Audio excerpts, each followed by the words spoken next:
अगर आप सबको खुश रखने की कोशिश कर रहे हैं तो यकीन मानिए सबसे ज्यादा दुखी इंसान आप ही हैं। यही कहानी उन लोगों के लिए है जो सबका ख्याल रखते रखते खुद को भूल चुके हैं। दोस्तों, आप एक बात हमेशा याद रखना, सबको खुश रखना मुमकिन नहीं और सबकी बात मानना जरूरी नहीं। जो सही लगे वही करो। ऊपर वाले ने इंसान बना के भेजा है, किसी का गुलाम नहीं। छोड़ दो नाराज होना, क्योंकि कई बातें वक्त के साथ खो जाएंगी। इस संसार में जन्म लेते ही मनुष्य के कंधे पर एक आदर्श बोझ रख दिया जाता है, सबको खुश रखने का बोझ। परिवार, समाज, रिश्ते, परंपराएं और अपेक्षाएं, हर दिशा में आवाजें आती हैं, ऐसा करो वैसा मत करो। लोग क्या कहेंगे, पर क्या सच में हर किसी को संतुष्ट करना संभव है? क्या यह कोशिश हमें भीतर से तोड़ नहीं देती? यही कहानी है ऐसे ही एक व्यक्ति की, जो जीवन भर सबको खुश रखने के प्रयास में खुद से दूर हो जाता है और फिर एक दिन बुद्ध की शिक्षाओं से प्रेरित होकर उसने वह सत्य जाना जिसने उसकी जिंदगी की दिशा ही बदल दी। आदित्य एक साधारण सा युवक था, ना बहुत अमीर ना बहुत गरीब। शहर के एक मध्यवर्गीय मोहल्ले में रहने वाला, पढ़ा लिखा, संस्कारी और सबका प्यारा। बचपन से ही उसे सिखाया गया था, अच्छा बेटा वही होता है जो माता पिता की हर बात माने। अच्छा दोस्त वही है जो कभी मना ना करे। अच्छा इंसान वही है जो किसी का दिल ना दुखाए। आदित्य ने इन वाक्यों को जीवन का नियम बना लिया। स्कूल में वह दोस्तों के लिए अपने नोट्स दे देता, भले ही खुद रात भर जागकर पढ़ना पड़े। कॉलेज में समूह प्रोजेक्ट का सारा काम वही करता ताकि कोई नाराज ना हो। ऑफिस में बॉस की हर बात पर हाँ कहता, चाहे वह काम उसकी क्षमता से बाहर क्यों ना हो। घर में माँ चाहती थी कि वह सरकारी नौकरी करे, पिता चाहते थे कि वह पारिवारिक व्यवसाय संभाले, बहन चाहती थी कि वह उसकी हर छोटी छोटी बात इच्छा पूरी करे। रिश्तेदार चाहते थे कि वह लोगों की इज्जत बनाए रखे। आदित्य सबकी सुनता गया, सबके लिए झुकता भी गया, लेकिन कभी खुद से नहीं पूछा कि वह क्या चाहता है, उसको किसमें खुशी मिलेगी। समय बीतता गया, बाहर से आदित्य सफल दिखता था, नौकरी ठीक ठाक थी, परिवार खुश दिखता था, समाज में उसकी छवि अच्छी थी, पर भीतर एक अजीब सी थकान थी। सुबह उठते ही मन भारी लगता, किसी से बात करने का मन नहीं करता। हर हाँ कहते समय दिल से आवाज आती, मैं थक गया हूँ। रात को सोते समय वह सोचता, अगर मैं मना कर दूं तो क्या होगा, अगर मैं अपनी बात रख दूं तो क्या लोग मुझे स्वार्थी कहेंगे। इन सवालों के जवाब डर बनकर उसे चुप करा देते। एक दिन ऑफिस में बॉस ने बिना पूछे अतिरिक्त जिम्मेदारी डाल दी। आदित्य ने फिर हाँ कहा। उसी शाम घर आकर वह चुपचाप बैठ गया। माँ ने पूछा, क्या हुआ बेटा? आदित्य ने मुस्कुराने की कोशिश की। कुछ नहीं माँ, बस थकान है।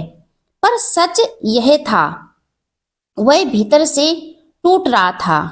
एक रविवार आदित्य यूं ही शहर से बाहर निकल गया, बिना बताए, बिना किसी योजना के। बस मन था कि कहीं दूर चला जाए, जहां कोई अपेक्षा ना हो। चलते चलते वह एक पुराने बौद्ध विहार के पास पहुंचा। शांति थी। पीपल के पेड़ के नीचे एक वृद्ध भिक्षु ध्यान में बैठे थे। आदित्य वहीं बैठ गया। देर तक भिक्षु ने आंखें खोली और सहज मुस्कान के साथ पूछा, पुत्र, चेहरा शांत है पर आंखों में थकान क्यों है? आदित्य पहली बार किसी अनजाने के सामने रो पड़ा। उसने सब कह दिया। कैसे वह सबको खुश करते करते खुद को खो बैठा, कैसे वह मना नहीं कर पाता, कैसे लोग खुश हैं पर वह नहीं। भिक्षु शांत सुनते रहे, फिर बोले, तथागत ने कहा था बेटा, जो स्वयं से विमुख है वह संसार को कभी संतुष्ट नहीं कर सकता।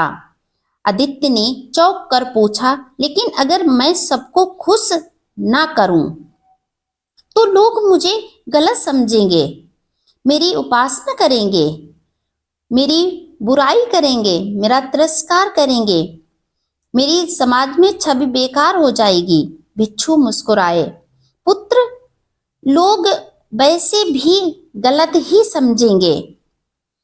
भिक्षु ने एक कथा सुनाई। एक बार बुद्ध अपने शिष्यों के साथ एक गांव से गुजर रहे थे। कुछ लोग उनकी प्रशंसा कर रहे थे, कुछ निंदा। एक शिष्य ने पूछा, भगवान, ये लोग कभी आपकी तारीफ करते हैं, कभी निंदा, हमें क्या करना चाहिए? बुद्ध ने उत्तर दिया, कल तुम जिस गांव में जाओगे वहां भी यही होगा, क्योंकि संसार में ऐसा कोई नहीं जिसे सब पसंद करें। पर भिक्षु ने आदित्य से पूछा, क्या तुम बुद्ध से बड़े हो कि सबको खुश कर सको? आदित्य चुप हो गया। भिक्षु बोले, सबको खुश करने की कोशिश अहंकार का ही एक रूप है।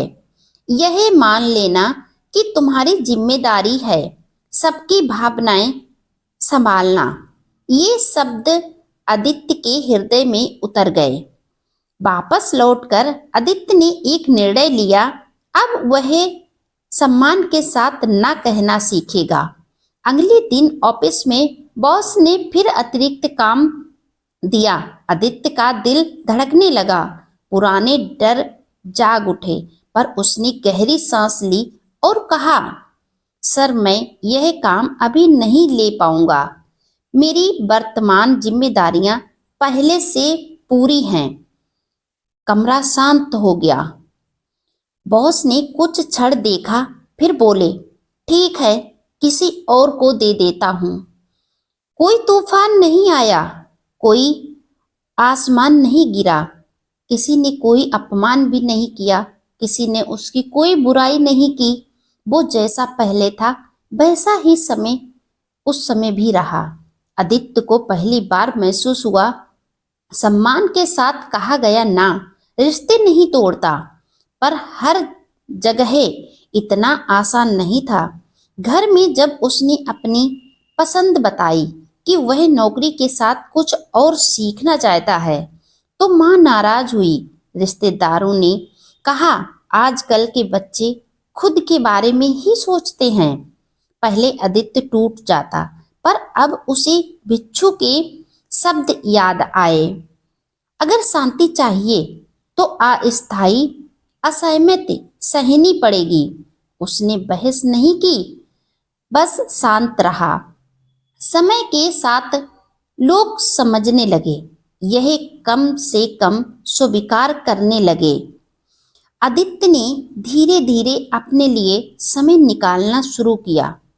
सुबह ध्यान, शाम को पढ़ना, सुबह शाम कुछ समय अपने लिए अकेले टहलना, अपने बारे में सोचना। वह खुद से बात करने लगा, खुद से पूछने लगा, मैं क्या चाहता हूँ? यह हाँ मेरी खुशी से आ रहा है या डर से? और जब जवाब डर होता वह रुक जाता। उसे समझ आया, जो खुद का नहीं होता वह किसी और का भी सच्चा नहीं हो सकता। 1 साल बाद आदित्य फिर उसी बोध विहार पहुंचा। वही पीपल, वही शांति का अनुभव हुआ। भिक्षु नहीं थे, उनकी जगह एक पटिका थी। तथागत का मार्ग माध्य मार्ग, न खुद को मिटाओ न दूसरों को। आदित्य मुस्कुराया जब उसे उत्तर मिल चुका था। इस कहानी का सत्य सरल है, सबको खुश रखना मुमकिन नहीं। ये बात हमेशा याद रखना। सबको खुश रखने की कोशिश खुद को दुखी करना है। अगर सबके बारे में सोचने लगोगे तो अपने बारे में कब सोचोगे? ये तुम्हारे लिए नहीं संभव है। हर एक इंसान हर किसी को खुश नहीं कर सकता। हर एक इंसान हर किसी के लिए अच्छा नहीं बन सकता। ये बात हमेशा याद रखना। सच्ची करुणा वहीं से शुरू होती है जहां आत्मसम्मान होता है, जहां आपका सम्मान होता है, जहां लोग अपने साथ साथ आपके बारे में भी सोचते हैं, वहीं पर सच्ची करुणा होती है। बुद्ध ने कहा था, अपने दीपक स्वयं बनो, यानी अपना मार्ग स्वयं चुनो। अपने बारे में भी सोचो और दूसरों के बारे में भी सोचो। सबसे पहले आप अपने बारे में सोचोगे कि आपको क्या अच्छा लगता है, आप क्या करना चाहते हैं, जो आप कर रहे हैं क्या उससे आपको शांति मिल रही है, क्या उससे आपका मन प्रसन्न है, क्या जो आप करने जा रहे हैं वो सही है, आपका मन क्या कहता है। सबसे पहले आप अपने आप से सलाह लीजिए, फिर दूसरों की राय। आपके कार्य से हर कोई खुश तो नहीं हो सकता, लेकिन उससे आपको कितनी खुशी मिलती है ये आप पर निर्भर करता है। आप किसी को कार्य को करने से पहले आप ही सोचेंगे कि ये कितना अच्छा है और कितना गलत है, तभी उस कार्य को कर पाएंगे। जब आप स्वयं प्रकाशित होंगे तभी आपकी रोशनी दूसरों तक पहुंचेगी, और जब आप ही प्रकाशित नहीं होंगे तो आप दूसरों तक रोशनी नहीं पहुंचा सकते हैं। और याद रखिए, जो आपको अपने सच के लिए नापसंद करे वह आपकी शांति के लायक नहीं है, उससे दूर हो जाइए। जो आपको अपने सच के लिए नापसंद करे वह आपकी शांति के लायक बिल्कुल नहीं है, आप उनसे दूर हो जाइए, यही आपके लिए अच्छा है।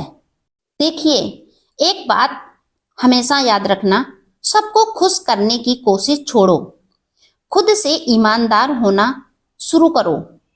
वहीं से बुद्धत्व शुरू होता है, वहीं से आपको शांति मिलेगी।